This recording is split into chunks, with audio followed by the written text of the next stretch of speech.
നമ്മുടെയൊക്കെ ചെറുപ്പകാലത്ത് നമുക്ക് തനിച്ച് ചെയ്യാൻ പറ്റാതിരുന്ന പല കാര്യങ്ങളും, അല്ലെങ്കിൽ പറ്റില്ല എന്ന് നമ്മൾ വിചാരിച്ചിരുന്ന പല കാര്യങ്ങളും നമ്മുടെയൊക്കെ അമ്മമാരുടെ സാന്നിധ്യം കൊണ്ടും നിർബന്ധം കൊണ്ടും ഒക്കെ നമ്മൾ ചെയ്തു തീർത്തിട്ടില്ലേ?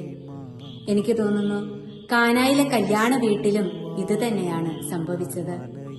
എന്റെ സമയം ഇനിയും ആയിട്ടില്ല എന്ന് പറഞ്ഞ് മാറി നിന്ന മകന്റെ അടുത്തേക്ക് ദൈവത്തിന്റെ സമയത്തെ കൊണ്ടുചെന്ന് എത്തിച്ചു കൊടുത്തത് പരിശുദ്ധ അമ്മയാണ്.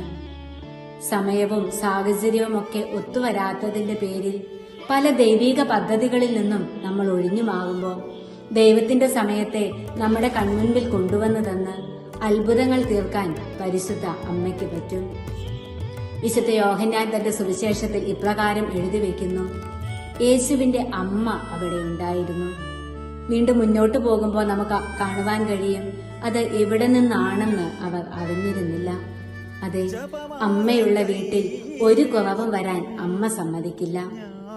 ആർക്കും കടന്നു ചെല്ലാൻ പറ്റാത്ത ഇടങ്ങളിലേക്ക് പോലും കടന്നു ചെല്ലാനും ആരുടെയും കണ്ണ് എത്തിപ്പെടാത്ത ഇടങ്ങളിൽ ചെന്നുപെട്ട് പ്രശ്നങ്ങളൊക്കെ പരിഹരിച്ച് അവയെ അത്ഭുതങ്ങളും വ്യത്യസ്തങ്ങളുമാക്കി തീർക്കാനും പരിശുദ്ധ അമ്മയ്ക്ക് പറ്റും.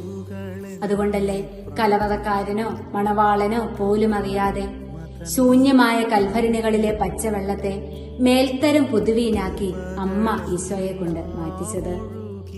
അപ്പസ്തോല പ്രവർത്തനങ്ങളെല്ലാം ഇപ്രകാരം വായിക്കുന്നുണ്ട്: അവർ യേശുവിന്റെ അമ്മയായ മറിയത്തോടും മറ്റു സ്ത്രീകളോടും അവന്റെ സഹോദരരോടുമൊപ്പം പ്രാർത്ഥനയിൽ മുഴുകിയിരുന്നു. അതെ, അമ്മയോടൊപ്പം സെഹിയോനിലെ ആ മാളിക വീട്ടിൽ അവർ പ്രാർത്ഥിച്ചിരുന്നപ്പോൾ അന്നുവരെയും വർഷിക്കപ്പെടാത്ത അത്രമാത്രം ശക്തിയോടെ പ്രകടമായ അടയാളത്തോടെ പരിശുദ്ധാത്മാവ് അവരുടെ മേലേക്ക് ഇറങ്ങി വന്നില്ലേ? വിശുദ്ധ യോഹന്നാന്റെ സുവിശേഷം അവസാന അധ്യായങ്ങളിലേക്ക് ചെല്ലുമ്പോൾ നമുക്ക് കാണുവാൻ കഴിയും, കുരിശിന്റെ ചുവട്ടിൽ നിന്ന് പരിശുദ്ധ അമ്മയെ സ്വന്തം അമ്മയായി സ്വീകരിക്കുന്ന വിശുദ്ധ യോഹന്നാൻ. വിശുദ്ധ ഗ്രന്ഥത്തിലെ ഗ്രന്ഥങ്ങളൊക്കെ നമ്മൾ നോക്കുമ്പോൾ നമുക്ക് കാണുവാൻ കഴിയും, ദൈവസ്നേഹത്തിന്റെ ലഹരി പിടിച്ച ദൈവിക രഹസ്യങ്ങളും ദൈവിക വെളിപാടുകളും നിറഞ്ഞു നിൽക്കുന്ന എഴുത്തുകളാണ് വിശുദ്ധ യോഹന്നാന്റേതെന്ന്. അതേ പ്രിയപ്പെട്ടവരെ, അമ്മയുള്ള വീട്ടിലെ എല്ലാ കാര്യങ്ങളും നമ്മുടെ ചിന്തകൾക്കും നമ്മുടെ ബുദ്ധിക്കും ഈ ലോകത്തിന്റെ കാര്യങ്ങൾക്കും ഒക്കെ അതീതമായിരിക്കും. പരിശുദ്ധ അമ്മയെ നമ്മുടെ ഹൃദയമാകുന്ന വീട്ടിലേക്ക് നമുക്ക് സ്വന്തമായി സ്വീകരിക്കാം. അപ്പോൾ അമ്മ നമുക്ക് വേണ്ടി അത്ഭുതങ്ങൾ ചെയ്യാൻ ഈശോയെ സ്നേഹിച്ച് ദൈവസ്നേഹത്തിന്റെ ലഹരി പിടിക്കാൻ അമ്മ നമ്മെയും നിർബന്ധിച്ചുകൊണ്ടിരിക്കും.